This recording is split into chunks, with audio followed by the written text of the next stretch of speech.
Broadcasting live from an Airstream somewhere in Tornado Alley, bringing you the people, places, and stories from the Panhandle to the Red River. This is your Only in Oklahoma show. And welcome to the show. Today we're discussing the Seasoned Cafe in Midwest City, and later on in the show, a 12,000-seat amphitheater is coming to Oklahoma City. I'm Brett. And I am Harley. So we have talked on the air, off the air, on Facebook about a little place in Midwest City called the Seasoned Cafe. Yes, you brought me the Seasoned Cafe. I'm going to did. say, you said, Harley, I found an unbelievable breakfast place. Absolutely. And here's the thing. You and I agree on a lot of things when it comes to food. Right. But you and I have missed each other a lot on restaurants. Right. So when you say that, you got to try it, I was skeptical. So, I mean, and let's be honest, we've missed a lot eating separately, but we've had some together that we've bombed down on some sure. restaurants together. What I will say, and we'll get a little bit more in depth with it, but when we posted it on our Facebook page and shared it, this thing blew up. Mm-hmm. So, and this is before you even got to go to the Seasoned Cafe. But let me tell you how the odyssey of the Seasoned Cafe started. So it was the morning of July the 1st. It was a Saturday, and we were going to the air show. We were leaving in the morning. Hey, do you want to get breakfast? Do you want to get it here? Why don't we get something that's a little bit closer to there? So we pull over in the parking lot. What's funny is that the parking lot of an Italian restaurant that I recommended to you, that bombed out for you. So it's almost this weird universe, like full circle thing happening. So I look, best restaurants for best breakfast Midwest City. And then, you've got your garden variety, IHOP, your Jimmy's Egg, your Boomerang. And then this restaurant comes up, Seasoned Cafe. I'm like, what's it ranked? We spent a whole weekend, you and I spent a whole weekend prior to that, or looking up what's it ranked restaurants, and being burnt by the rating system. Almost every single time. And it goes back to what we said before. You should have to pass a basic IQ test Absolutely. To post a review on the internet, yes. So, Seasoned Cafe, I think it's still sitting... You said absolutely. I did say absolutely. I'm not supposed to do that. I will absolutely try not to do that again. Okay. So Seasoned Cafe, I believe, even today is sitting at maybe a 4.7 or 4.8. Okay, fine. So we go. We have to do a couple things. Then we go in there. There's one other person in this place. Mm-hmm. You know how it is sometimes when you pull up to a restaurant and there's one car in the parking lot, maybe two, and you're going, okay, so average is 3 to 6 employees. So it's either us and them or whatever. So we'll go in. I go simple. Give me your I'll take a breakfast burrito. That comes with a drink. Oh, okay. I'll take a hot tea. So you get your hot tea, get your hot water. Tara gets the lemon poppy seed pancakes with eggs. We both get the hash browns. Mm-hmm. She gets a drink. Food comes. I mean, the preparation was fantastic. Cut that burrito open. The pictures don't do it any justice. Hands down, one of the best breakfast burrito. A breakfast burrito. You've had one, you've had them all. Mm-hmm. No, the way they layered this thing in there with the egg, then a layer of hash brown, then a layer of meat, and then rolled it up. Mm-hmm. Hands down, best breakfast burrito I've ever had. I tried her pancakes because that's just what you do. This place... No, and I know where you're going. Yeah. It's hard to put into words. It really is. But you had the opportunity to talk to the owners. Yes. So why don't... I will talk about my experience at Seasoned Cafe, which was after yours. Mm-hmm. But let's discuss them first. So, I get to talking to, I'm like, so how'd you get started? Mm-hmm. We've talked about, we've had 2 or 3 handfuls of businesses that we've either talked to or talked about that started in 2019. Or 2020. Yep. Or 2020. I think 2019, 2020 will always have an asterisk by it if you have a small business. Yeah. If you've survived to now, you will ever, and if you started then, you will forever remember that you weathered the storm. They started in 2019. They saved their money to get this restaurant. Mm-hmm. They didn't borrow any money. They didn't owe any. They didn't want to owe anyone. Husband went to school to be a chef. Wife works the front end. Was, I believe, a financial advisor. I mean, who bet? And she paid for his culinary school. Yes. They rat-holed the money because I said 2019, we're talking about the pandemic. I know we said we never mentioned again, but she says, we put the money back in case we did get hit, we could survive. Right. Very few people can say that they did that. Most people lost their business, right. lost their money, and couldn't recoup. You also said that they were talking about buying equipment for the business, that they bought it piecemeal. Yeah, absolutely. Prior to opening, buying it one piece at a time. I feel guilty because I'm like, God, I wish I had the wherewithal to do something like that. What a great story. Oh yeah, you told me the story. You shared it on the internet. Mm-hmm. The following week, Madeline has had an elbow injury from softball. So we had an orthopedic doctor visit, and it just so happened to be in Midwest City. So we're up there, we finish up, and Madeline's like, I'm starving. I don't know if you're aware of this or not, but apparently all softball girls are starving all of the time. No, that's what I hear. So she's starving, and I hit the internet, and I'm like, what's the name of that place that Brett talked about? And so I Googled real quick, and I couldn't remember the name. So Googled it and looked at the list and got down, 5 or 6 deep. Mm-hmm. And I was like, I think it's this one. So clicked on it, and I'm a mile away. Hey. So I'm like, okay, I gotta go. Brett, when in Rome, all right? Brett threw down the gauntlet, so I gotta go. I roll up, and Waze has me going through a Walmart parking lot. And I'm like, oh, damn it, Brett. Like, don't do this to me again. And so I'm driving through the Walmart parking lot, and I'm seriously considering just taking a right and going to some place that's not in a Walmart parking lot. Pull up. There's a vape store. I'm like, is the restaurant even here? Yeah. And then I see it. And I'm like, okay, go in. I tell Amber the story. We go in. We order. Super sweet. Oh, they're just the nicest people. Nicest people. And there's nobody there. I'm like, oh, God. That's the kiss of death. This is breakfast time. Like, I'm not outside of breakfast hours. Yeah. I could still go get a McMuffin at McDonald's. It's still that time. Yeah. So go in. Husband is in the back. Wife's at the counter. Son's in the back with his dad. They're working, but there's nobody there. And I was like, breakfast time. Yeah, it's a bad sign. I was really scared. So we order the food, and I'm eating right. I'm eating right. Oh, I know. So I get up there, and they got an omelet, and I ordered the omelet. Amber ordered an omelet too. She got toast with hers. I got biscuits with mine because Madeline was getting biscuits and gravy, and I was just going to give her my biscuit. And she's like, it comes with hash browns. And I'm like, well, I'll taste them because, you got to taste them. It's your job.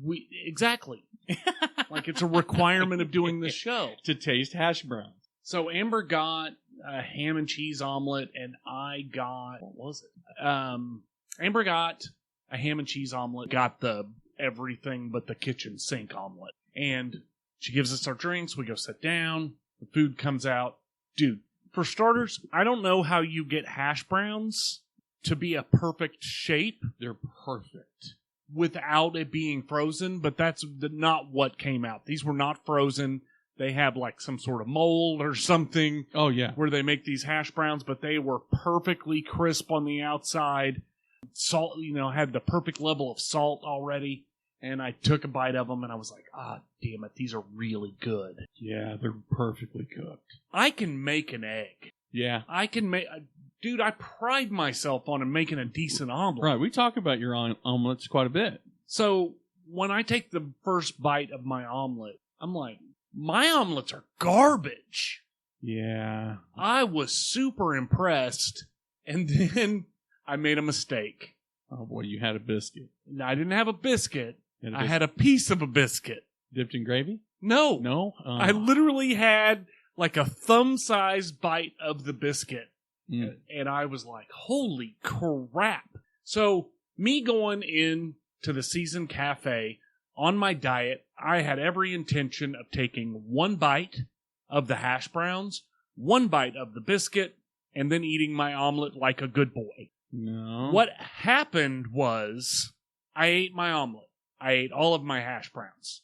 I ate my whole biscuit. Madeline got full. I ate her biscuits and gravy. Oh my God. Amber had toast. I ate her toast. Their toast was good. So I think it is a crime that I walked in there and was the only customer at 10:30 in the morning. This restaurant belongs like at the top of a tower. Yeah. With like ropes and guards and stuff. It's criminal. You know, when we talk about one of the things that attracts, I think you and I are a lot alike. When I drive by a place, even if it's recommended, and there's one car in the parking lot. Oh, yeah. Unless I'm at the absolute apex. Of hunger? No, at the absolute apex of non-business hours. If I'm halfway between lunch and dinner, then I might not give it so much credence. But if it's 5:15 or 1:15, I'm really worried when the parking lot's empty. Yeah, but absolutely. This place, okay, here's what I regret.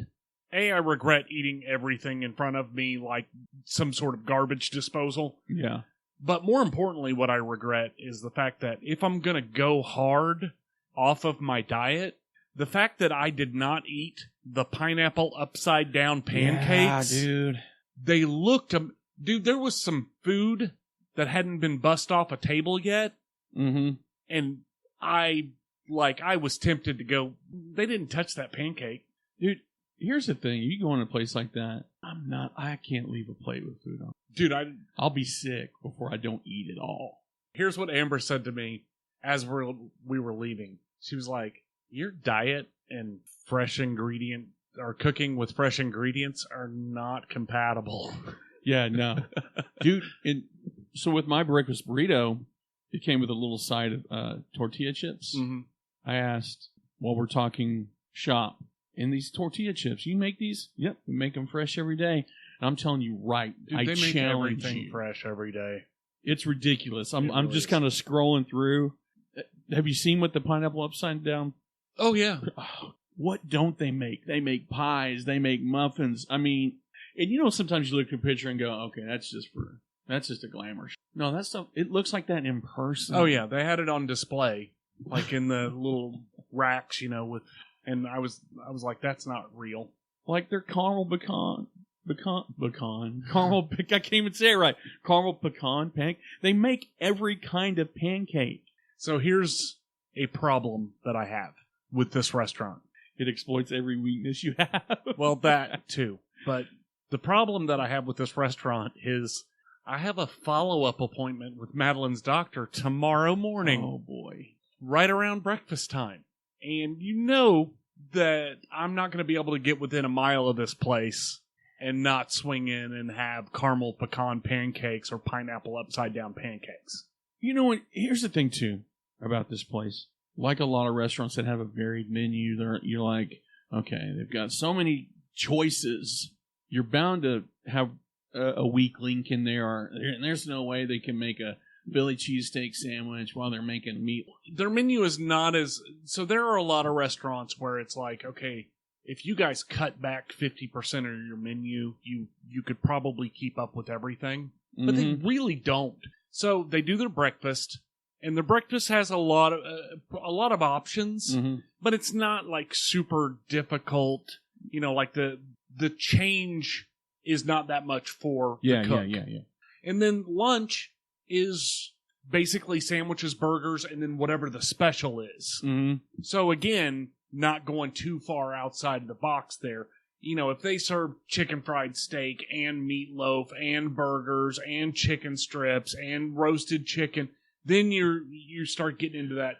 Yeah, but and a crab cake burger? Seriously? Like, I know.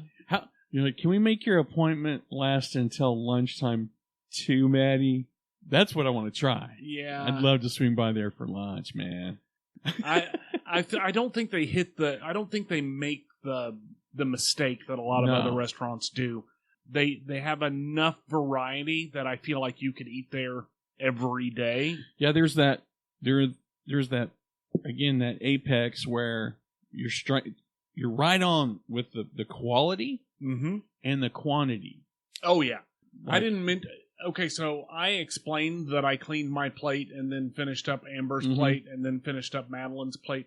I didn't explain that it was a metric ton of food. They give you some food, for real. Madeline had, I think Madeline's biscuits and gravy was 4 full biscuits. But here's the thing. In a river of gravy. What is the one thing? I think if we always talk about the doll, like if it had 501 sayings, one of them would be packaged. We don't always say that. You always say that. Well, one of them would be, if it was a grievance doll, one of them would be packaged gravy. Packaged gravy. Their gravy is scratch gravy. Yeah. I'm going to say I didn't come across anything in any of the food that I ate that wasn't made from scratch. I consider myself a pretty good cook. You consider yourself a pretty good cook. But sometimes when I'm eating stuff that I know I can make at home, and I'm like, damn, I don't want to make it at home. You know what I mean? I can't touch this. Yeah. No, it'll be a minute before I make an omelet. Like I gotta have 3 or 4 months you're cutting it and kind of just like you made it, but you're poking it like a kid that doesn't want to eat an omelet. Like, I don't want it. Yeah, dude. I don't know. Like I said, I thought I could make a pretty good omelet. Mm-hmm. I've been making them for years. Oh yeah. I'm damn near 50 years old. I've probably made, 10,000 omelets in my life. Yeah. I do not have any clue how they make it that fluffy. How they got their eggs that fluffy. Yeah. Like I don't understand the physics behind the egg. They did that in the breakfast burrito. I was biting into it and going, "This isn't right." I mean, it's right. It's not right here. I haven't scrambled an egg since. How are you cheating the egg system? Like, do you guys have like eggs that are 80% air? Right. That are pre-mixed by the chickens? I don't know. I opened my fridge and my farm fresh eggs were looking at me going, "Hey man, when are we gonna get together again?" I'm like, "I'm not ready yet, y'all. I haven't perfected it yet." Yeah, no. Yeah, they are on top of their game, and again, it's criminal. We posted on the Facebook page, after I went, we made some posts and they blew up, and a lot of people concur how good they are. Maybe we're just not eating there when everybody else is, but it is criminal that place isn't hopping 24/7. 24/7, or at least between the hours of 8 and 3. 8 and 3. I mean, they are open. They have a phenomenal schedule. Oh yeah, for a breakfast place. 8 a.m. to 3 p.m. Tuesday through Sunday. They take off Mondays, which means they cover all of the weekend traffic. Right. Which is something we are constantly complaining about. How many times you and I have failed to find a restaurant to eat at on a Sunday? Oh yeah, when we traveled from southeastern Oklahoma to here, and literally got home with like, well, guess I'm gonna eat at home. Like we didn't even eat lunch because there was nowhere to eat. Right. Yeah, I mean, if you all have a chance, if you're in the area, kicking around east of the metro, if you're not going to the Season Cafe in Midwest City, you're breaking some law. I don't know what the law is. It may not be written down yet, but you are breaking the law if you don't go to the Season Cafe. And you don't know how to make an omelet. Because you definitely don't. You're intimidated by their omelets and their pancakes and their meatloaf and their crab cakes and their pecan pie and their biscuits and their cinnamon rolls. I will say, yes, please go see them. But I will also say they need more visibility to the public. If you go find them on Facebook, it's Season Cafe MWC Midwest City. Go find them, like them, share it, dude. I'm telling you, criminal that they are not just packed from dusk till dawn. Absolutely. Well, coming up after the break, Oklahoma's getting a 12,000-seat venue. You know, I've threatened to move to southeastern Oklahoma because they've got the best internet coverage. But this is what I don't like about living where I live. You're forced to go with the big guy, COX. And let me tell you why it's a bad thing. Uh-huh. I pay $110 a month for internet. And for some reason, I have to keep continually upping my gigabytes or whatever the hell it is. I got to keep doing it over and over again and still have outages for no reason. Outages to the point where I'm like, did we pay the bill? And I'm the one that pays the bill. I'm looking, because it happens so much. Take me back to a simpler time when I didn't need internet. But if I got to pay for internet, why has it got to be such a pain in the neck? You're there too, though. I can see where you're coming from. Right? I have the highest level of internet that I can get at my house because I work from home. And I need to be able... I'm online. That's my job. That's your job. Is online. Right. So I have to make video calls. Mm-hmm. I'm constantly connected to the internet. But why has it got to be so complicated? I pay more than you do. You do? I do. You got, what is it? You got Country Boy broadband. It shouldn't cost that much. It costs more than yours because I can't have limits. Oh, that's right. Because literally I'm on a conference call 20 hours a week. Mm-hmm. A lot of those are video conference calls. So I have to have full access. They can't throttle me. So that's where I'm at. Mm-hmm. And it is a pain. The modem setups, they charge you for the equipment. They do all the... They make it a pain to deal with them. But here's the thing. If you knew your internet provider was putting your hard-earned money back into the community, would you feel a little better about it?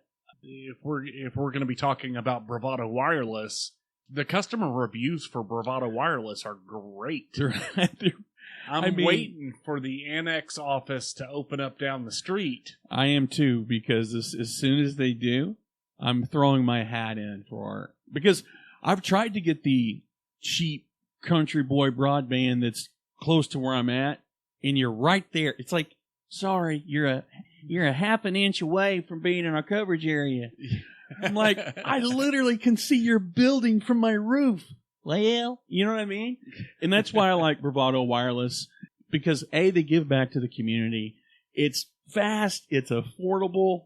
It's technologically advanced. I think it's awesome.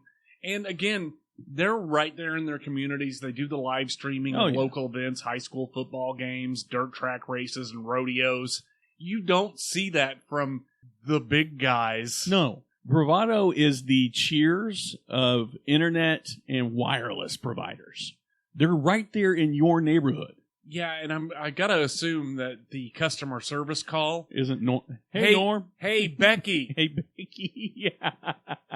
That's what you want from a business in your community. Absolutely. It's somebody that you can hold accountable, somebody that's right there, you know, and somebody whose kid is on your kid's softball team. Absolutely. Well, if you're interested in their broadband or their wireless, all you have to do is contact a store to speak to a customer service rep, and that's at 1-866-500-8488. Or find them on the internet at bravadowireless.com.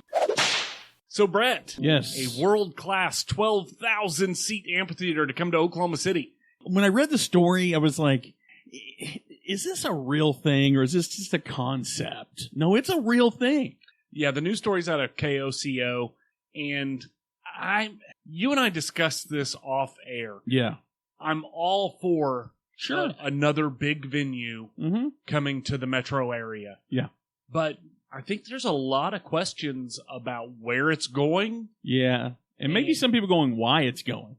I would agree with that. I mean, my full disclosure, my mom lives probably 1.5 miles, 2 miles away from where this is in the heart. They're calling it Oklahoma City, which is probably, I'm sure some people would fight for the right to call it Mustang, but it's right. I mean, when I can see in my mind, and looking at the aerial shots and some of the concept drawings, I'm like, it feels like we're just trying to put something, I don't know, square peg, round hole with 12,000 seats. I'm not 100% sure that it's a square peg and a round hole.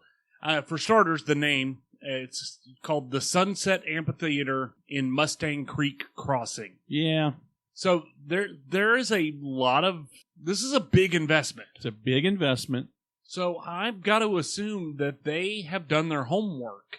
Well, if I'm in Mustang quite a bit, and I've watched Sarah Road turn from a 2-lane road to working on being a 4-lane road, which explains a lot about what's happening in Mustang. There's a lot of development going on in and around that area. New businesses popping up, new homes, new this, new that. As somebody that kind of likes the small town aesthetic, you and I both have talked about it. Can you imagine a 12,000-seat arena in Chickasha? I mean, I just feel like we're trying to put too much in one spot. I don't know. The Metro's big. It is big. This amphitheater is actually modeled after Notes Live Center in Colorado Spring, and it's going to be a state-of-the-art venue. Yeah. But here's the thing. Location-wise, they're on the west side of the Metro. There's not a lot of big venues on the west side of the Metro. Not. Yes, there's some big venues down in downtown Oklahoma City. And then the zoo. But just for a second, if we'll look at the layout, if you try to run a couple of big events in downtown Oklahoma City all at once... Oh, like it's a cluster, you know what, down there. Yeah, you were in bumper-to-bumper traffic. The restaurants and other places that you might go before or after are packed. Yeah, you're still looking for parking. And you're looking for parking, I'll park in, on Southwest 74th Street and get an Uber the last 5 miles. Yeah, or I'll park at Bass Pro to walk all the way to, I know what you're talking about. So... spreading it out a little bit makes sense to me. It just looks, man, that's big. And I've read some of the descriptions of the amenities. We're talking about having some luxurious seating and fire pits and this and that and the other thing. I guess I'm just having a hard time seeing it in my mind, because in some ways, while I am watching Mustang grow on almost a daily basis, part of me can't wrap my head around a 12,000-seat amphitheater being right there in cow country. I mean, it's... I see your point, but obviously there are plenty of acts that tour the country that can fill a 12,000-seat amphitheater. But I'm thinking of the traffic. Like, you're literally having to come in off 59th Street. I mean, it's just it just feels so strange. Like, I can just imagine lines of traffic being backed up for 2 miles, trying to get in, trying to get out. It's right there by the turnpike, but I don't know. I've got mixed feelings about it. Maybe they have thought of that, and maybe road construction is part of the project. I didn't see anything listed about that. Yeah. But I would hope that the city of Mustang would face that challenge head on and have a plan for it before authorizing the build. Well, in the grandest of schemes, it doesn't do anything but help the community of Mustang with the restaurants, and you know what I mean? It even makes them bring in higher quality restaurants, and it kind of opens up their playbook a little bit more. More to the point, our buddy Matt Pinnell, if he's behind it, then we're behind him. We stand with Matt Pinnell. And I mean, but he does have a good point. With something of this size, you're going to be able to attract larger acts that are coming through, which is always it's a good trickle down effect. I mean, look at the effect that having concerts at Paycom or Scissortail does. It brings more people to the downtown area, hence why they've expanded so much between that and the NBA, but everyone benefits within a 30-block radius. Everyone benefits from something like this. I just don't, for my money, it made sense to somebody. I mean, they're sinking the cash in, but from a consumer perspective, maybe it's just me not being able to visualize it in my mind. You just see 12,000 people on the road that you wanted to take over to your Right. mom's house. And I'm trying to get kids home, and it's their bedtime. Or maybe it's because out of 5 episodes of Black Mirror, all I see is werewolves. That's it. If you want more information on this news story, we'll include a link in the show notes. And again, I think this is Oh my God. 740,000th episode that we have yet to have a listener feedback stinger. Gosh dang it, I keep forgetting. But we do have a little bit of feedback from last week's episode. Listener feedback. So, Rage Against the Machine. Was that Rage Against the Machine? Rage I was hoping it was Rage Against the Machine. Against the Machine reached out on Instagram and said, "Have you tried watermelon pizza, Harley?" And I will answer that. No. I've also not tried that cinnamon challenge that they did on TikTok. Oh, the two aren't the same, man. I haven't tried to turn... Have you done the saltine challenge? I haven't done the saltine challenge. I haven't done any Tide of the Pod challenges. challenge. And I think watermelon pizza is basically a TikTok challenge style No, thing. it's not. It sounds disgusting. I guarantee. Similar to eating How can cream? Do you like cream cheese? It's not my favorite. That's probably why. But more importantly, watermelon is good by itself. It is good by itself. And I will say, you and I went out to an event at The Wheeler Ferris wheel. the Wheeler Ferris wheel. Curbside Chronicle 100th issue celebration. 10 years. And Fat Tab's barbecue was there. Yes, Fat Tabs. We caught up to Fat Tab. We went all the way. Let's just, now you're making me back up the camper. We went all the way to southeastern Oklahoma. We knew he wasn't going to be there, but we had already committed to going southeastern Oklahoma. He wasn't going to be there because they do competition barbecue. Mm-hmm. I was chit-chatting with Tab. I almost want to say Fat Tab.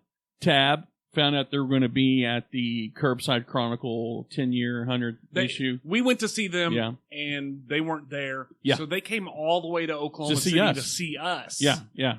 And one of the things that they had was a watermelon Salad. salad. Oh, man. And it was phenomenal. Yes. You cannot tell me that the watermelon salad that they served is not light years better than any sort of cream cheese pizza garbage. I mean, I'm not going to say no. That came up on Pinterest. Here's the thing about a watermelon salad. You know, you can kind of say a restaurant might get it store-bought, or, you know what I mean? It's not homemade. Watermelon salad, you can't fake it. I don't think you could fake it. If you could, show me where. Dude, I don't even know how to explain it.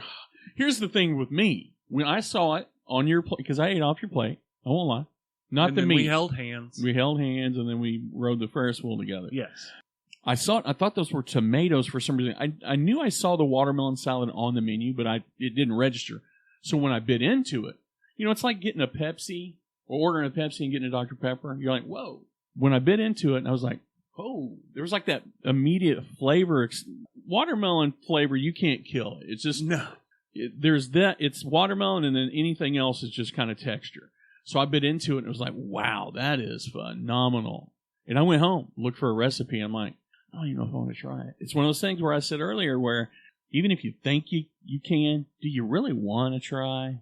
I'm going to say if you are anywhere near Fat Tabs, or if you're at any of the competitions where Fat Tabs is going to be, eat Fat Tabs. His food. It is amazing. It's amazing. But if they have their watermelon salad, get it. Dude, get it. Get as much as you can get. As much as they'll sell you, as much as you can afford. Get a double side. Because it is amazing. Yeah. And Rach, when you're in Oklahoma City next go around, hit us up and we'll get you some recommendations for food that aren't watermelon pizza. Yeah, I don't know if you can get watermelon pizza anywhere else, though. I don't know. Can you get it? I don't know where she's from, but I'm guessing where she's at, they don't get a lot of watermelons. Well, peaches, maybe. Don't you get? Oh, yeah, oranges. Sorry. Georgia peaches. Yeah, but if you know of a place, it's got to knock our socks off. It really does. We have gotten a lot of bad suggestions over the years. Here's the thing. If you suggest something to us and it's good, listen to the show and you'll hear us talk about that place sometime in the near future. If you make a recommendation that we don't like, if you listen to the show for the next few episodes, you'll notice that we didn't talk about it. And if we say, give us a recommendation that's not a chain, make sure the restaurant that you're recommending isn't a chain, or someone on our Facebook will probably fact check you. Well, this has been the Only in OK Show. I am Harley. And I'm Brett. And we're out of here. Peace.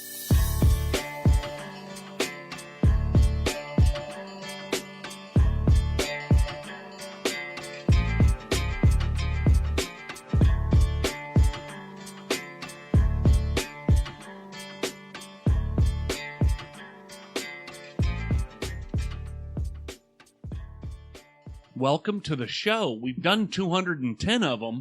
Chickasaw. Chickasaw.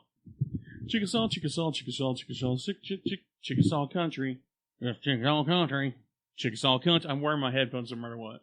For some reason, well, can I bring up a couple things and then we'll talk about Black Mirror? Sure. So, I had a couple of Darwin Award finalists. Listen. And I want you to tell me after we're done who wins. Okay. Okay. You're familiar with going 240 where the loop goes up, the Lawton Loop from 240 to I-44 if you're heading towards your neck of the woods? Yeah. Okay. So I'm driving along, and that's the way I take in the morning because I take the loop after I take Carson to school. I see a car on the side of the road just a little bit past the overpass there at 240. Okay. Or 44, whatever it is. Right as I'm getting to the loop. Now, I'm trying to paint this picture for people that may be listening right now. Not the apex of it, but right at the base. Okay. Right when there's a guy standing there waving his gas can in the air. Like, what would you like for us to do? Is my life worth $2 in gas? Why would you stand right there at the? He was in the road? On the side of the road, but in a spot where you can't just go, there's no shoulder. Yeah. He's standing on what's left. He wanted you to stop in the middle of the highway on an on-ramp. Yeah. Where people are coming up behind you going 75 miles an hour. Right. Yeah. In morning rush hour crosstown traffic. Okay. And what's your next one? Now I want to preface this with a question. And I'm going to say it like a question on like a basic skills test. You're traveling eastbound and down into westbound traffic on foot. Okay. Let me start over. Road? Any road. Okay. Any straight road. You're hitchhiking. Walking the wrong way. Going right. Okay. So I'm driving. How fast are you driving? I'm driving your normal 50. Okay. It's one of those kind of roads where it's not, you know what I mean? It's right there by the airport. It's a straightaway. So the speed limit's 40. You're doing 50. I'm doing 50, which is typical. For you, yeah. So I see two young men walking, again, eastbound. I'm going westbound. Did you have a 12-pack of Schlitz? No, I didn't. I had a whole truckload of Schlitz trying to get eastbound and down. And they're hitchhiking. He's got his thumb up with people going this way. He wants to go this way. Okay. I know hitchhiking is kind of one of those things you only see on TV. When's the last time you saw somebody hitchhike? Man, it's been a minute. I mean, what's quid pro quo when you're hitchhiking? Generally speaking. I don't know. You're scaring me with that question. You don't. You get on the opposite. You get on the side of the road that you're trying. Okay, that does not quid pro quo means something for something. It does? Yeah. Quid pro quo means you scratch my back, I'll scratch yours. That's right. So when you say what's quid pro quo for what's hitchhiking? No, I didn't mean to say that. Okay, what's SOP for hitchhiking? Not why I said quid pro quo. You go with traffic. You're if you're on the right side, traveling in the direction that you want to go. Right. Okay. They did not. They were on the left side of the road, hitchhiking to go the other direction. Right. Okay. So who wins? Is it a toss-up? Yeah. I mean, they literally happen within 10 minutes of each other. It's hard to say. Like, what do we... that's the point where I said to myself, this is a simulation. This shit is not real. This is a video game. and somebody's playing it on easy mode.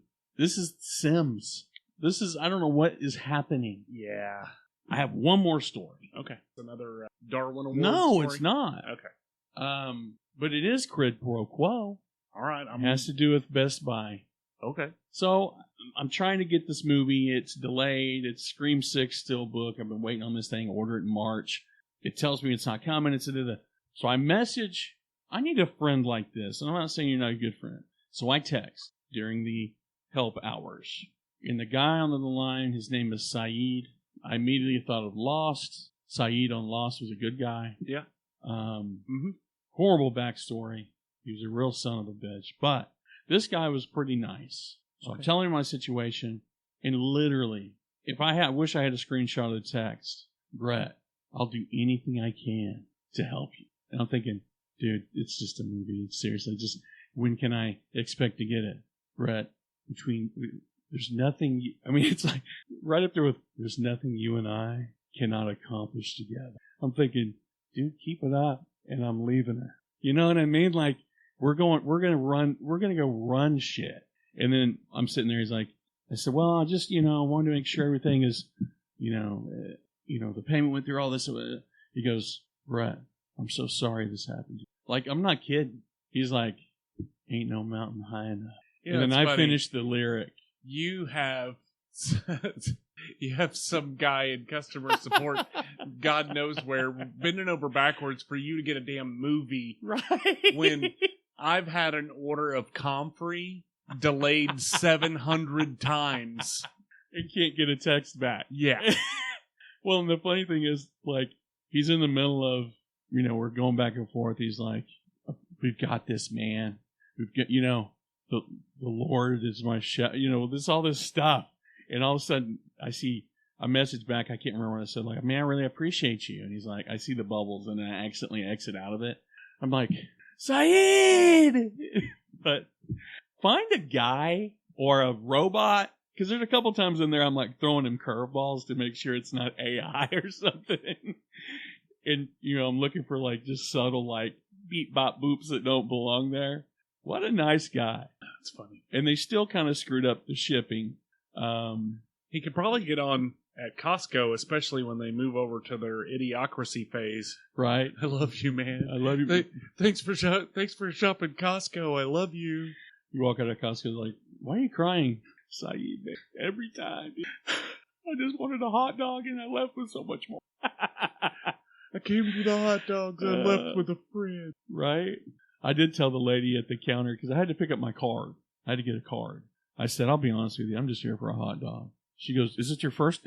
It's such a weird conversation. She says, was this your first hot dog?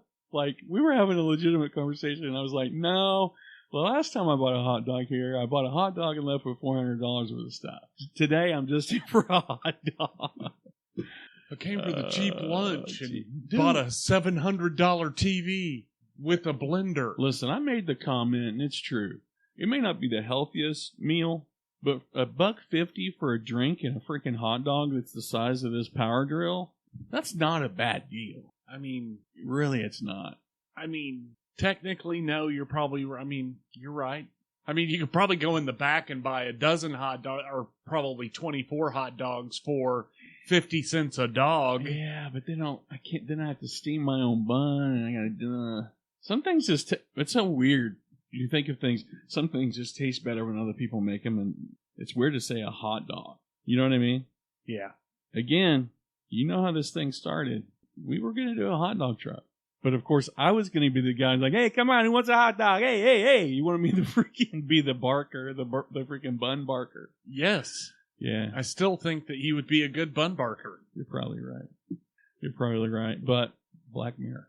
Okay, let me get a coffee refill. Mayor. Did you say Black Mayor? Why they got to be brown? She wants to learn how to edit, and then she can complain. Black Mirror. So, Black Mirror. Are you done? I'm done. Finished it last night. And? Can I give you my power ranking? There's 5 episodes. There are 5 episodes. It's not me going my top 5. It's 5 episodes. So you don't have a Mount Rushmore of of season 6 Of episodes? top 5s that No. you gave a 3 out of 5 and you loved? Number 1, Maisie May. Number 2, Hold on, you put Maisie May because it's werewolves. Like, they could have literally just said, like, Maisie May's a werewolf, and That you would have was been an like, that's my favorite episode. that was an interesting twist. That episode kind of reminded me of that short in Creepshow 2. Uh-huh. Thanks for the ride, Yeah. lady. It reminded me of that a little bit. So that's kind of a where ripoff. a little bit. Uh-huh. With exception that instead of the hitchhiker following her home, she actually became the thing that she killed. I liked it because of the werewolves.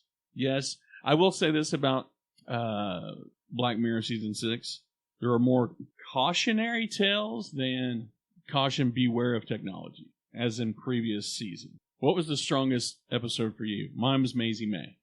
If you're gonna say what was the strongest episode as a Black Mirror episode, it was the first one.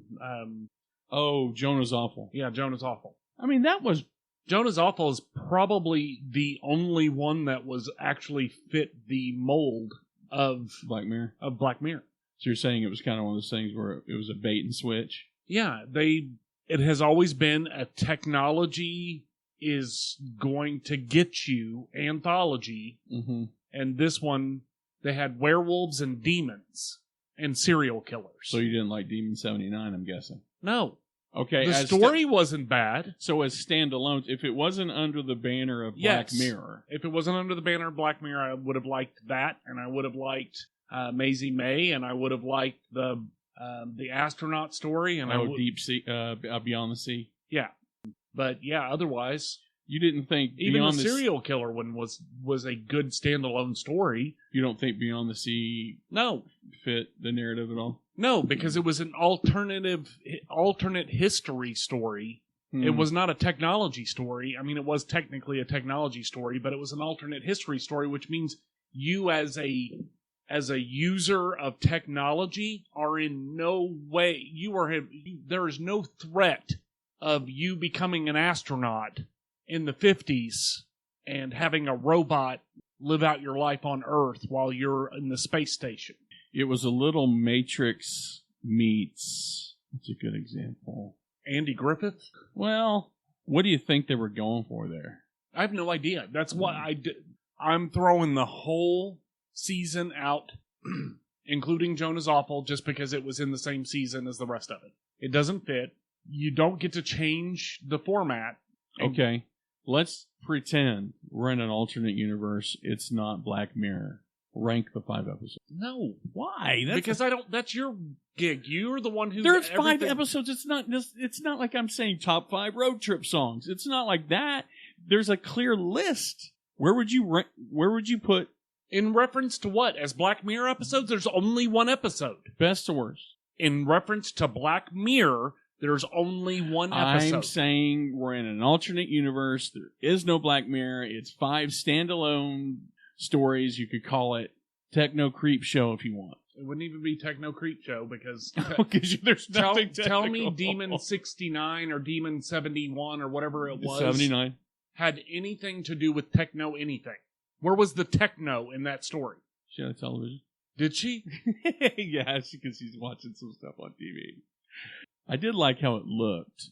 It had a very late 70s, early 80s horror. Again, it didn't match the... No. I get it. But again, take the banner of Black Mirror off, rank the episodes from best to worst. I can't. You can. No, I can't. Harley, I do not have enough emotional investment in those stories because they did a bait and switch. So I don't care. You know how many movies dude, watch this movie. Yeah, where'd you watch it? Tubi. Like you Tubi never let you down? Has never said, oh my God, this is the best movie ever. You're never going to forget. You're never going to see a better movie than this 2.5-star sci-fi movie from 2013. So I'll tell you what I'm going to do. I'm going to finish my ranking, and then it's your turn. Best to worst. Number 1, Maisie Day. Number 2, Demon 79. Number 3, Loch Henry. Number 4, Jonah's Awful. Number 5, Beyond the Sea. So you ranked the werewolf story, the demon story, and the serial killer as my top 3. as your top 3 in the techno terror Series. TV show. Okay. I mean, I think, look at it. Does it make sense? It's your list. You can be whatever you We want it can to be be. whatever I want it to be. Your turn. Done. No, this is not a damn pool game where you can go, I retire. No investment in it at all. Bullshit, you watched it before I did. And I don't care. They made me not care. They made me not want to watch anything they ever do again. That's not the basis of any list that you put together is top anything. You can't, but you in your infinite wisdom can't rank. Here's the thing. We talk about restaurants a lot. Right? We talk about restaurants. You almost said lettuce because we talk about restaurants so much. We talk about restaurants a lot. Am I right or am I right? No, you're right. Okay. So you go to a restaurant and you eat some food. You get 5 courses similar to the 5 episodes. And you're eating all of the food and you're going to have a favorite. No, you're eating all of the food and it's coming through. It's like, yeah, okay, this is food. And you get to the last dish and a rat and a roach get into a fight on your plate. Do you really care anymore whether the eggs were better than the steak? No, you don't. You can't. Rat and a roach. They got into a fight on the plate. I have no interest in coming back to that restaurant. Done. But you can't. There's no rating. Rat and roach. Whoever won between the rat and the roach. But here's the thing. Okay. But we've read Yelp reviews. Matter of fact, I read one earlier about the restaurant we're going to talk about. 4 stars. Okay. They gave it 4 stars, but the food was just okay. Okay. Is that a 4-star review? Dude, we have discussed on this show. Right. We have discussed on this show and the last show. And before we started doing shows, people on the internet people shouldn't be allowed to post on the internet without passing some sort of exam. But my point is, you can rank something you don't like. You can worst to worst. You would have to actually care enough to think about what you disliked least. For the sake of the exercise, you can't bring yourself to go, okay. I have no interest. If it wasn't... It's the most boring thing ever to me. Like, you may as well get 5 cats from the neighborhood and line them up and go, tell me which one's your favorite. I like them all. Rank these in order of... But I like all cats. I don't like any of them, so I don't care.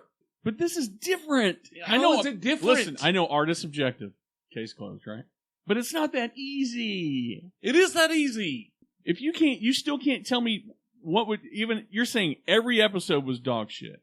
I did not say that. I said I have no emotional buy-in on any of it because there was a rat and a roach on my plate. Done. But it wasn't on your first plate, though.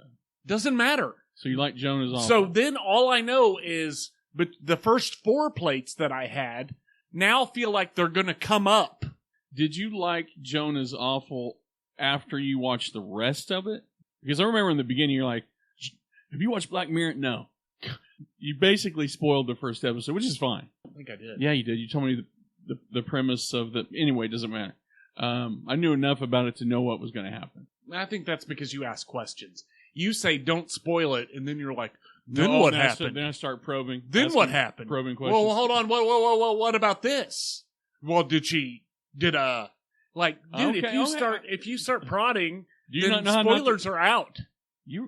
Man, in a hostage situation, dude, I really need to keep your mouth shut. Like, you could have just not said anything.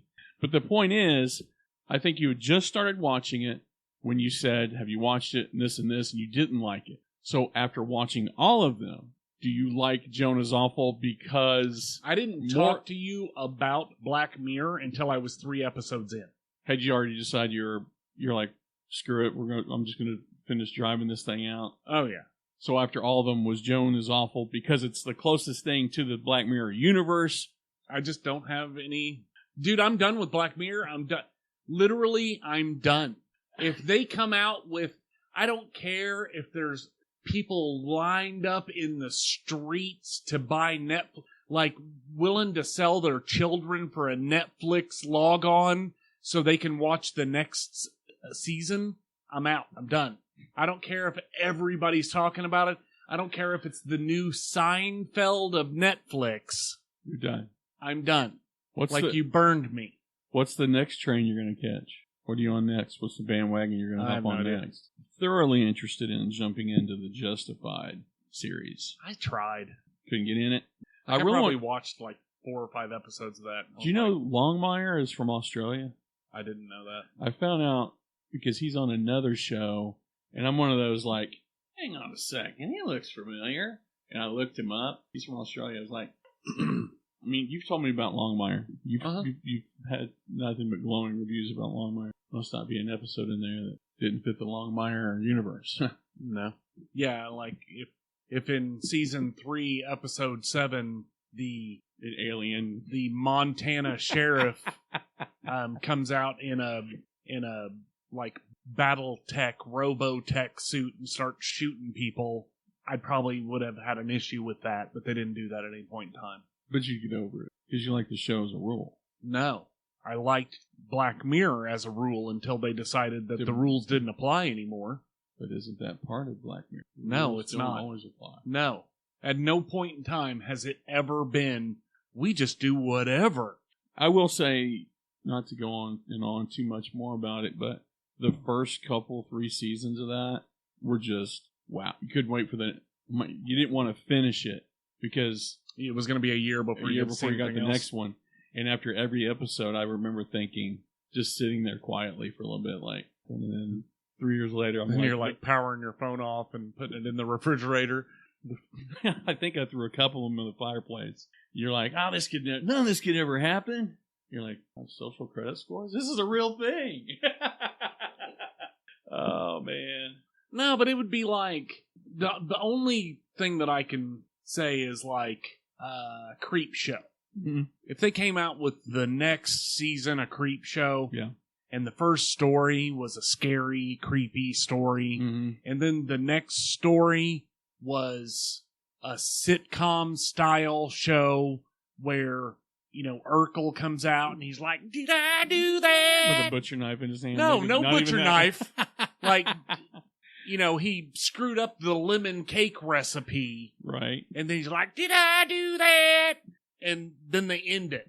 Right. Like, what happened? No, you're right. I enjoyed this season because it had werewolves. Yeah, it had werewolves in it, dude. It doesn't matter. You would be a Facts of Life watcher if Tootie was a werewolf. Maybe Blair. Maybe if Blair turned into a werewolf, I'd be all right with it. I mean, okay, I'm not saying I wouldn't be okay with it. You'd be watching reruns of Alice if Mel turned into a werewolf once a month. Flo did, maybe. Let's just be honest. Can I choose who I would pick to be a werewolf? It would be Flo. Would she say, kiss my grats? Yeah, I'm a sucker for some werewolf stuff, man. Yes. I like horror a little bit, too. No doy. But you know what else I like? Did I do that? Yeah. You know what else I like? 3, 2, 1.